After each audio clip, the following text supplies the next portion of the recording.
लखीमपुर खीरी की कांड के विषय में ये लोग अंधभक्त इस बात को नहीं मान रहे हैं, जान रहे हैं कि कांग्रेस ही सब कुछ रही है। आज झूठ और फरेब के बल पे इन लोगों ने सरकार बनाई है। हर जगह ईवीएम को हैक किया गया है। ऐसा कुछ नहीं हुआ कभी कांग्रेस के जमाने में जो आज बीजेपी के समय हो रहा है।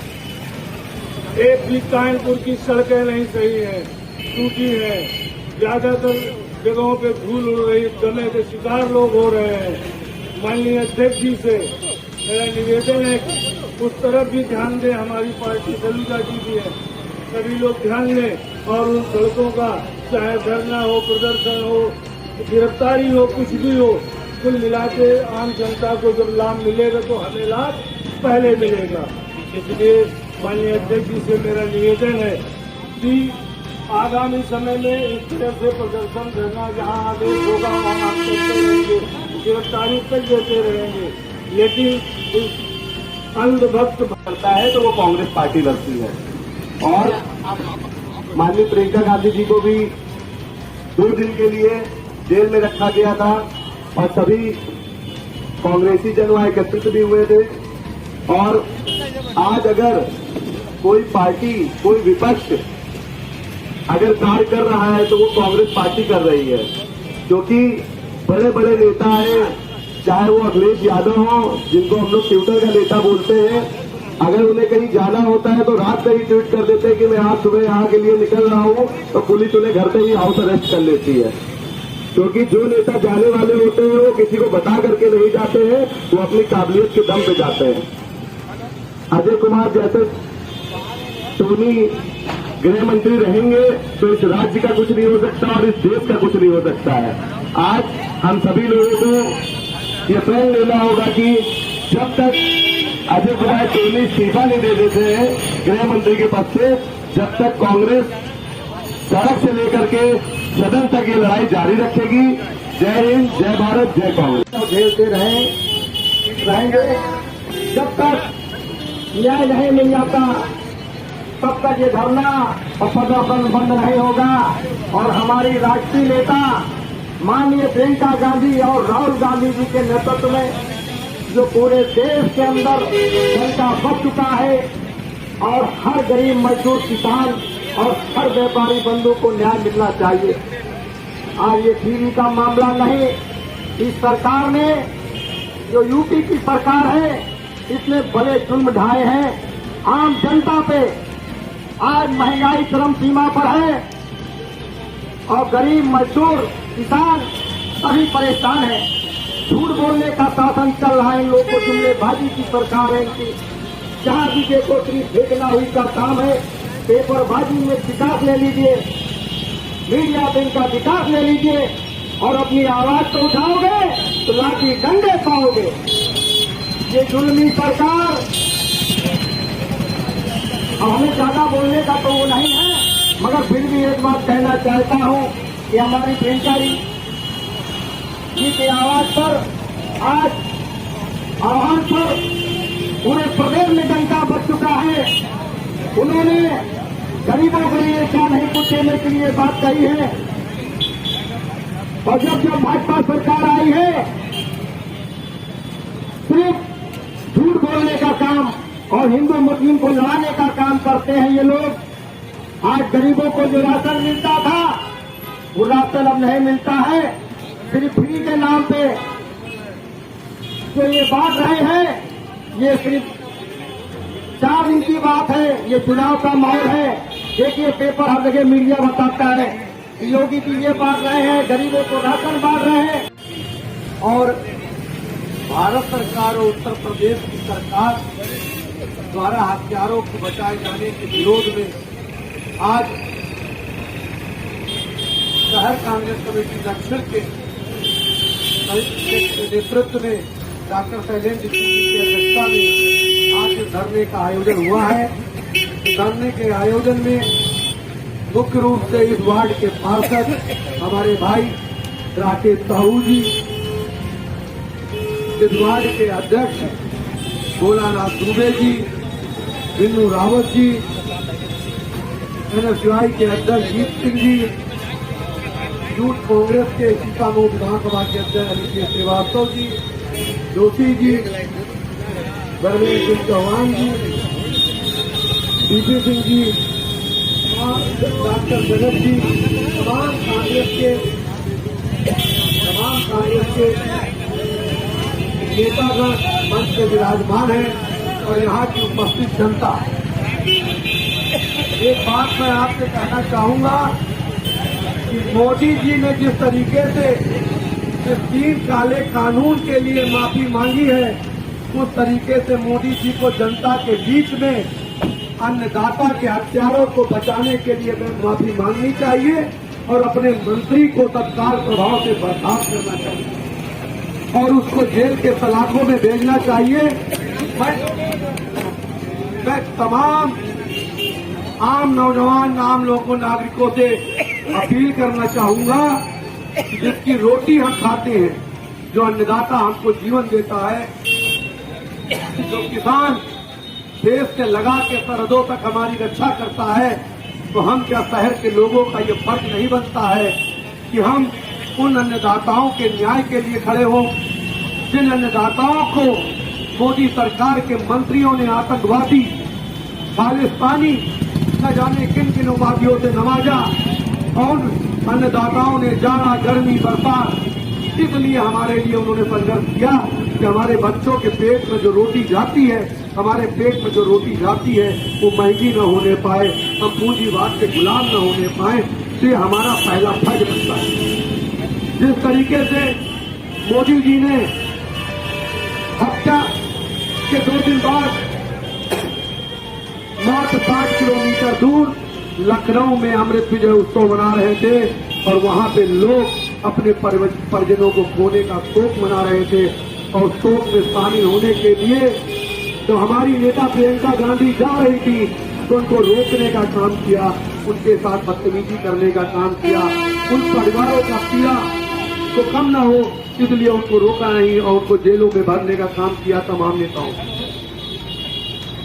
मैं उत्तर प्रदेश के नौजवानों से एक बात कहना चाहूंगा, आपको लगता होगा सुनने वालों को कि कांग्रेस का प्रदर्शन है, कांग्रेस के लोग शामिल हैं, कांग्रेस का काम है, लेकिन कांग्रेस की देश से लड़ना चाह रही हमारे नेता राहुल गांधी ने अभी कहा पार्लियामेंट में कि उत्तर प्रदेश में एक लाइफ सेविंग ट्रक तक नहीं बनती है कि हम लोगों का जीवन बचा सकें।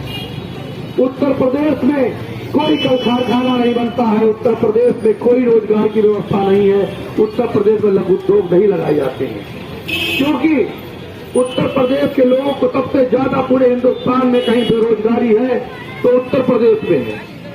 आपको मानना पड़ेगा, आपको जानना पड़ेगा कि उत्तर प्रदेश के लोग पंजाब, हरियाणा, महाराष्ट्र, मद्रास, कर्नाटक के तमाम स्टेटों में नौकरी करने जाते हैं, मजदूरी करने जाते हैं। हम मजदूर प्रधान के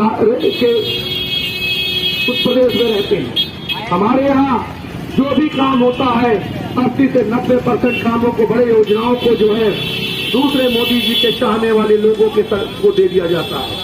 हमारे हिस्से में मजदूरी और बेरोजगारी लिखी जाती है। मैं उत्तर प्रदेश के नौजवानों, खास करके नौजवानों के, कानपुर के नौजवानों से कहना चाहूंगा कि दोस्तों, अगर नौकरी नहीं होगी, रोजगार नहीं होगा, शिक्षा नहीं होगी, सस्ती चिकित्सा नहीं होगी, तो कब तक दूसरों के प्रदेशों में जाके मजदूरी का काम करोगे? कब तक दूसरों के यहाँ नौकरी मांगोगे? ये जब जब चुनाव आता है तो शिक्षा, चिकित्सा, व्यापार, रोजगार को छोड़ के मंदिर, मस्जिद, हिंदू, मुसलमान, पाकिस्तान, भारत पे आपका ध्यान आकर्षित करते हैं। मैं ये नहीं कहता कि आप किसको वोट दो, लेकिन कम से कम जाग तो सकते हो। जागने की कुछ ने मना किया है, अपनी आत्मा को झकझोरो और जगाओ और पूछो कि तुम्हें रोजगार चाहिए, तुम्हें व्यापार चाहिए, तुम्हें अच्छी शिक्षा चाहिए, तुम्हें सस्ती चिकित्सा चाहिए, कि तुम्हें केवल मंदिर और मस्जिद के नाम पे, हिंदू और मुसलमान के नाम पे गुमराह करके रखा गया है। आप उत्तर प्रदेश के बाहर जाके देखें, अलग के स्टेटों में, महाराष्ट्र में चले जाए, कर्नाटक में चले जाए, आंध्रा में चले जाए, तेलंगाना में चले जाए, मद्रास में जाके देखें, वहां पे IT सेक्टर बन रहा है, वहां पे लोग, बड़ी बड़ी कंपनियां आ रही हैं, वहां पे स्पोर्ट्स में लोग आगे जा रहे हैं, वहां के लोग जो है जिस ब्यूरोक्रेट में आगे जा रहे हैं, हमारे लोगों को मंदिर का घंटी, मंदिर का चौखट का दरवाजा, मस्जिद का रास्ता बताया जा रहा है। वहाँ की सड़कें देखिए, वहाँ का डेवलपमेंट देखिए, वहाँ का इंफ्रास्ट्रक्चर देखिए, और उत्तर प्रदेश का इंफ्रास्ट्रक्चर देखिए। हर चौराहे पे नौजवान को 2 रुपए की चाय खिला के, अन्नभक्ति की चाय पिला के, और उनको केवल और केवल धर्म के नाम पे ठगा जा रहा है। मैं आपसे सभी लोगों से, जहाँ तक मेरी आवाज जा रही है, कोई जरूरत नहीं है कि आप राजनीति में शामिल हो, कोई जरूरत नहीं है कि आप जो है राजनीति करो, लेकिन कम से कम अपने आने वाले बच्चों के लिए, अपने आने वाले वंशजों के लिए शिक्षा, रोजगार, रोटी और अच्छी व्यवस्था की तो बात कर सकते हैं। मैं इन्हीं बातों के साथ मैं आपसे एक बार फिर कहूंगा, आज 1971 में आज ही के दिन श्रीमती इंदिरा गांधी जी की दृढ़ इच्छा शक्ति के कारण हमने पाकिस्तान के 2 टुकड़े किए थे, एक बांग्लादेश और पाकिस्तान बनाया था। उसकी ढेर सारी शुभकामनाएं भारतवासियों को देता हूं।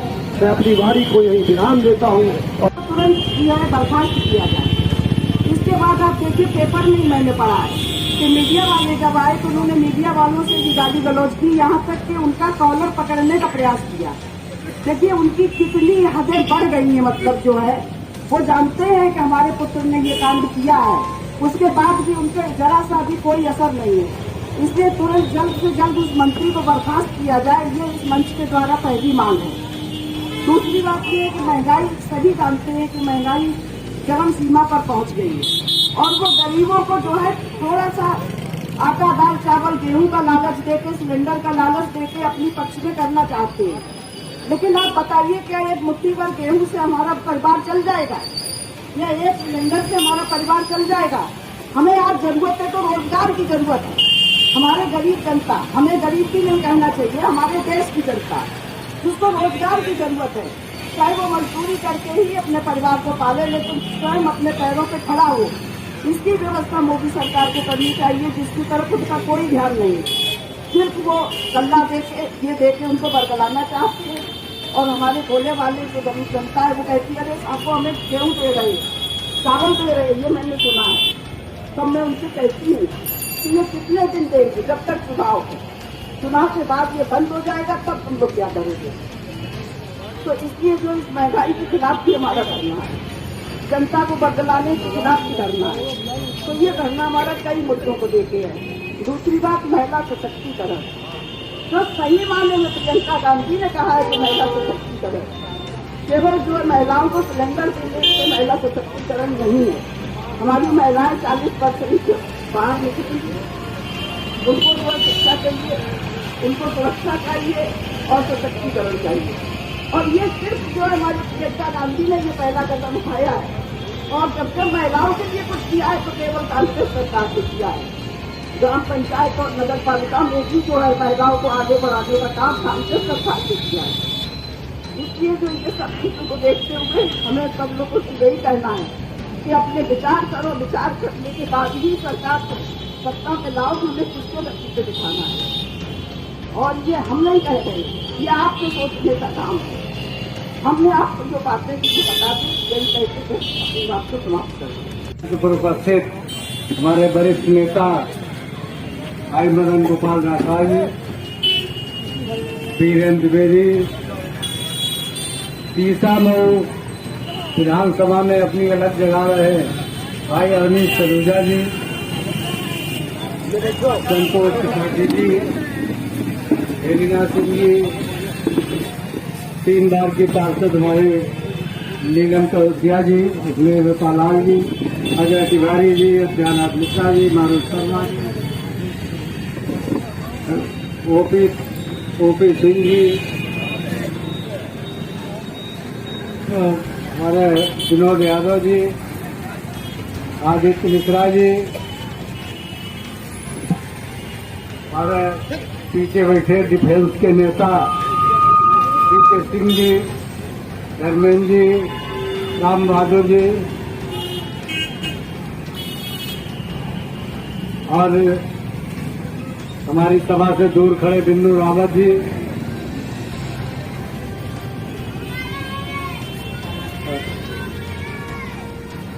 और जिनका नाम नहीं लिया, हरविंदर सिंह जी, जिनका नाम नहीं लिया उनका भी हार्दिक स्वागत है।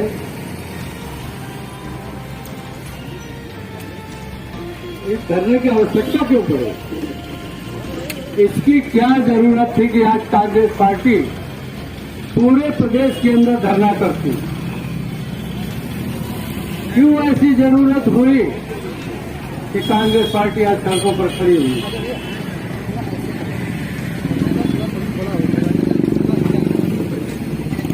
आज वैसे बहुत ही उम्दा दिन था, बहुत अच्छा दिन था और उस दिन की पूरे देश को बधाई भी देनी थी और खास तौर से देश के कांग्रेसियों को बधाई देने की आवश्यकता थी। हमारी मरहूम प्रधानमंत्री स्वर्गीय श्रीमती इंदिरा गांधी जी ने आज के दिन पाकिस्तान के 93,000 सैनिकों को सरेंडर कराया। आज का दिवस हमारा विजय दिवस है। उस दिवस से हम आप सबको और पूरे देश को बधाई और धन्यवाद देने का समय था, मगर आज हम सब आकर सड़कों पर बैठ गए। सितंबर में आपको शर्मिंदा करके बैठाने का प्रयास किया जाएगा, आप पर ऐसे आरोप लगाए जाएंगे जनता कि आप सवाल सामना नहीं कर पाएंगे। मैं आज इस मंच के माध्यम से अपने अध्यक्ष के आदेश के अनुसार मैं आप जनता से कहना चाहता हूं कि आपने देख लिया 2022 दूर नहीं है। अब आपको जवाब देने का वक्त आ गया है। इस सरकार को फाड़ के फेंक दीजिए। अगर आपने सरकार को फाड़ के नहीं देखा जरूरी देगा कि आपके घर की फाड़ के देख दिए जाएंगे। इन घरों के मालिक आप नहीं बनेंगे।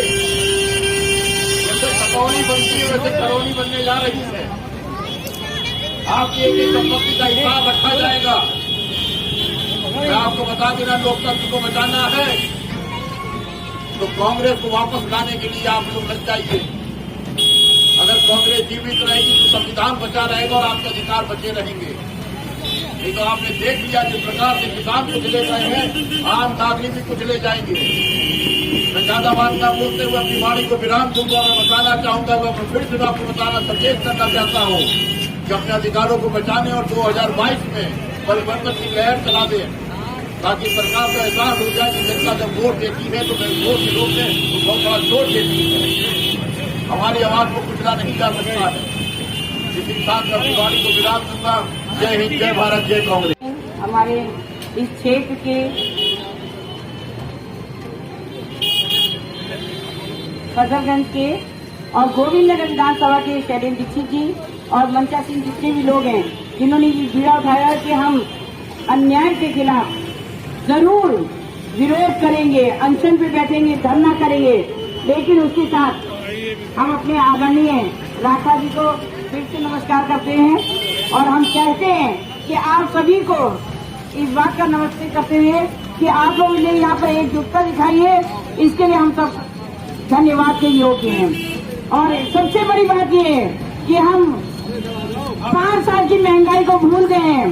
जरा से शक्कर में, जरा से गेहूं और चावल में ये सारी महंगाई हम भूल गए। हमें एक एक व्यक्ति को इस बात के लिए जागरूक करना चाहिए कि जो जानवरों की तरह किसान कुचल दिए गए हैं वो हमें कैसे कुचलेंगे। एक मनुष्य भी गाड़ी चलाता है सड़क पे तो छोटे से जानवर को देख के गाड़ी साइड निकल लेता है। उस आगे को मिस्टर टेरी को तुरंत बर्खास्त करना चाहिए और खाद फेंकना चाहिए। आप सब अन्याय के खिलाफ एक आवाज दिए, नहीं सहेंगे, नहीं सहेंगे, अन्याय बिल्कुल नहीं सहेंगे। आप हमेशा जानिए कि जब हम एकजुट हो जाएंगे तो 22 में इस गंदी सरकार को, योगी मोदी सरकार को उखाड़ फेंकेंगे और 24 में कांग्रेस की सरकार परचम लहराएगी। इसी साथ में आप सबका अमूल्य समय नहीं लेते हैं। आपका जय हिंद, जय भारत, जय कांग्रेस। आपको कांग्रेस के प्रत्येक कार्यकर्ता में मिलती है, इसलिए कांग्रेस का कार्यकर्ता कभी विचलित नहीं होता। बात जिनकी हो रही थी आज की सत्ता की, उन फर्जी राम भक्तों को एक बात बताना अनिवार्य है कि राम का जन्म और ऋषियों के आशीर्वाद से हुआ। ये सब जानते हैं कि राम जी का जन्म जो हुआ वो केवल ऋषियों के आशीर्वाद से हुआ, किंतु मां जानकी का जन्म जो हुआ वो जब राजा जनक कृषि कर रहे थे तब जन्म हुआ। तो इसलिए इस देश की संसद में ये दोनों पूजनीय है, ऋषि और कृषि करने वाले, किसान और ऋषि। ये साधु संतों का और किसानों का देश है। इसीलिए हमारे शायद पूर्व प्रधानमंत्री लाल बहादुर शास्त्री ने जय जवान जय किसान कहा था। हेलो, जय किसान और जय जवान का नारा दिया था। तो इन फर्जी राम भक्तों को ये ध्यान लेना चाहिए कि अगर आप इस हद तक दमन करने पर उतारू हो जाएंगे कि 700 किसानों के मरने के लिए आप क्षमा नहीं मांग सकते, उनको मुआवजा नहीं दे सकते, उनके हत्यारों को जेल नहीं भेज सकते, मंत्री पद दे सकते हैं, तो आप इस चीज के लिए तैयार रहे कि जिस दिन किसान भारत का जाग गया और उसने हल रख दिया तो ना ये कारें रहेंगी और ना ये आपके उद्योगपति साथी रहेंगे, क्योंकि बिना अन्न के कोई घर से चलने वाला नहीं है। इसलिए फर्जी राम भक्तों को ये जान लेना चाहिए कि अगर आप ऋषि और कृषि की इज्जत नहीं कर सकते, आप साधु मारा जाता है उसकी जांच नहीं, आप किसानों को परेशान होते हैं आपको पीड़ा नहीं, आपने गोलियां चलाई, लाठियां चलाई, आपके मुख्यमंत्री ने कहा इनका सर फोड़ दो किसानों का, और उसके बाद ये तथाकथित बिकाऊ हमारे मीडिया के साथी जो कुछ बिकाऊ लोग जो जिनके लिए एजेंट बन के काम कर रहे हैं, उन्होंने बहुत बड़ा त्याग मूर्ति बनाकर ये पेश किया कि आप देखिए किसान आंदोलन के लिए 3 कानून 10 कानून वापस किए। क्या आपने खुशी से लिए? आपने 70 ऑर्डिनेंस लाके इस तरह से एक देश को इमरजेंसी की ओर ले जाने का कार्य किया। अगर आप ऋषियों का सम्मान नहीं करेंगे, आप कृषि के किसानों का सम्मान नहीं करेंगे, इनको खालिस्तानी बताएंगे, इनको पाकिस्तानी बताएंगे, तो अगर जिस दिन इन्होंने ये स्थान लिया तो इस देश के प्रधान को यह जान लेना चाहिए कि अगर 700 किसान मर रहा है और भुखमरी की कगार पे जा रहा है तो कैसे नींद आ रही है आपको? देश के प्रधान को नींद कैसे आ सकती है? जिसका किसान आत्महत्या कर रहा हो, मुंह में चूहे दबा के प्रदर्शन कर रहा हो, जिसका सैनिक आपके अपने यहाँ वन पेंशन के लिए आपके पास है, आपने उनके साथ फ्रॉड किया। सैनिक के बेटे जिसका कि इस हत्याकांड में सुनियोजित षड्यंत्र के तहत की गई कार्रवाई के लिए एसआईटी ने उसे दोषी ठहराया है।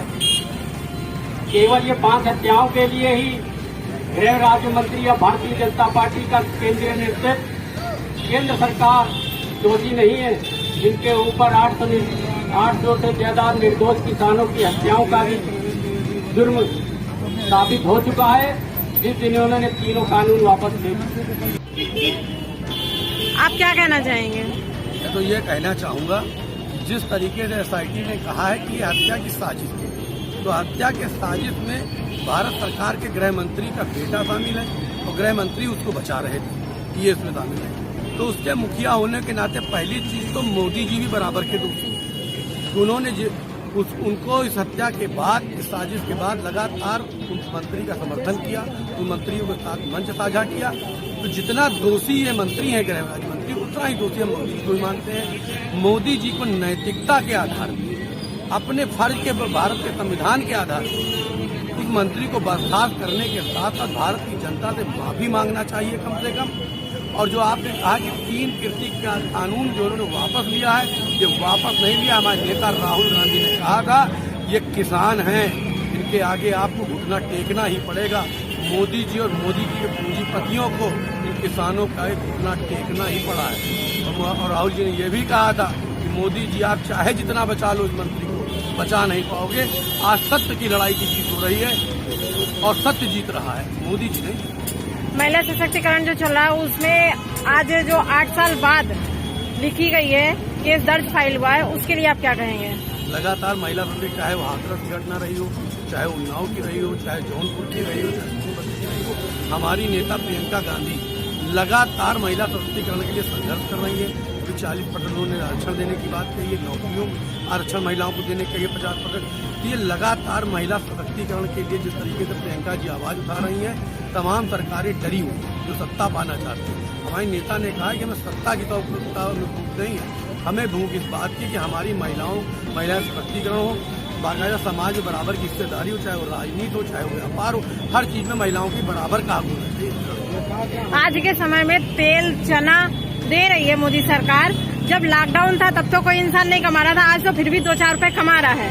इसके लिए आप क्या कहेंगे? मोदी जी केवल फ्री के नाम पे उत्तर प्रदेश में फ्री के नाम पहले ऐसे ही चलता था कि लोग मतदाताओं को प्रलोभन देने के लिए, वोट के लिए नोट और तमाम तरीके के प्रलोभन देते। आज वो शिक्षा, चिकित्सा, रोजगार से मुंह मोड़ के केवल फ्री का एक जुमला दे के, फ्री का झांसा दे के जनता को गुमराह करके वोट लेने के लिए काम है। मैं उत्तर प्रदेश की जनता को आगाह करूंगा कि ये 10 रुपए के अनाज के लिए अपने मत का दुरुपयोग न करें और रोजगार और शिक्षा की बात करें। जो वहाँ तक जा ना पाए उनके लिए कई आत्माएं किस लिए दी गई? वो तो देश हित में जा रही थी, किसानों के हित में जा रही थी। और ये जब उन्होंने देख लिया कि जब बहुत ज्यादा हमारे आगे परिस्थितियां बिगड़ रही हैं, तब उन्होंने प्रियंका जी को आगे बढ़ने दिया। ये सरकार जान चुकी है कि जिस तरीके से हम अत्याचार कर रहे हैं, जनता आज हमारे खिलाफ खड़ी है। महिलाओं के साथ जिस तरीके से अत्याचार हो रहे हैं, आज हमारे साथ जनता को साथ नहीं देने वाली है। इसलिए इन्होंने ये किसान बिल वापस लिया। लेकिन अगर इनकी सरकार बनती है तो ये बिल पुनः आएगा और इसी तरीके से हम देशवासियों के ऊपर अत्याचार होते रहेंगे और इनका कहीं पर कोई ध्यान नहीं जाएगा। सिर्फ वोट बैंक के लिए इन्होंने आज ये अपना बिल वापस लिया है। आज वोट बैंक के लिए इन्होंने राशन के लिए भी चीनी बढ़ा दी, दाल बढ़ा दी। ये प्रलोभन किस लिए? 15 लाख का प्रलोभन दिया था तो आज आप सत्ता में आ गए। अब ये गेहूं, चावल और चीनी के प्रलोभन में आप सत्ता में आने वाले हैं। आपकी जुमलेबाजी आज जनता पहचान चुकी है और आपके झांसे में नहीं आने वाली। कि इस गृह मंत्री, जिस सरकार का गृह मंत्री इस तरह पत्रकारों से बात करता है, इस तरह मीडिया से अभद्रता करता है, क्या वो इस पद पर रहने लायक है? आप लोगों को भी सोचना चाहिए। ये सरकार, कान गूंगी बहरी सरकार जो ये नहीं सोच पा रही है, इसको हम लोगों को चेताना है, जगाना है और बताना है कि अगर ये गृह मंत्री बर्खास्त नहीं हुआ तो यहाँ क्या दिल्ली तक हम लोग धरना देंगे। और इस गृह मंत्री को जब तक बर्खास्त नहीं होगा, ये कांग्रेस कभी चुप होने वाली नहीं है। इस कांग्रेस ने हमेशा धरने पर दिक्कत किए हैं और करती रहेगी। इन्हीं शब्दों के साथ मैं अपनी बारी को विराम देता हूँ। बहुत बहुत धन्यवाद। जय भारत, जय हिंदुस्तान, जय कांग्रेस।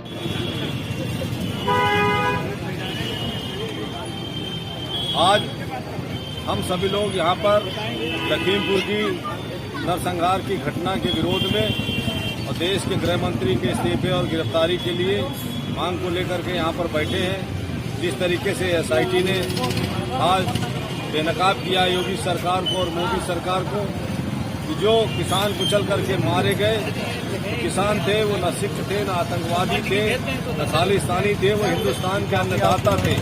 उनको जिस बेरहमी से सरकार ने कुचल करके मारा है, उससे ये तय हो गया है कि सरकार इस हिंदुस्तान में फिर से जलियांवाला बाग कांड को दोहरा रही है। और जिस देश का गृह मंत्री उसका बेटा इसमें है, तो ऐसी स्थितियों में जबकि डोली का कहार इन लुटेरा है, न्याय मिलना बहुत मुमकिन नहीं है। कांग्रेस मांग करती इस गृह मंत्री को हटाया जाए और इस खुलासे के बाद योगी सरकार को सत्ता में बना रहने का अधिकार नहीं। अभी डॉक्टर तेजस साहब भाषण कर रहे थे तो एक बात कह रहे थे कि आज जश्न मनाएगा राज्य। मैं भी घर से निकला तो कई चौराहे पर गुब्बारे लगाए गए और पता चला कि भारतीय जनता पार्टी के लोगों ने बांग्लादेश की और भारत की जीत का जश्न मनाया। जो 7 साल से 70 साल की सरकार को दिन रात कोसते और कोई मौका आता तो इंदिरा जी हो, नेहरू जी हो, राजीव गांधी हो, सोनिया गांधी जी हो या गांधी परिवार का कोई उसको कोसते रहते। इंदिरा जी जो देश की आयरन लेडी थी, उनको पता नहीं कौन कौन सी संज्ञाएं देते रहते। तो मेरे मन में प्रश्न हो रहा था कि जिस आयरन लेडी ने देश पाकिस्तान को शिकस्त दे करके अपने 1000 से अधिक सैनिकों को शस्त्र जमीन पर रखवा करके ये भारी विजय दिलाई थी, उसका जश्न मनाने का अधिकार तो कांग्रेस के साथियों को।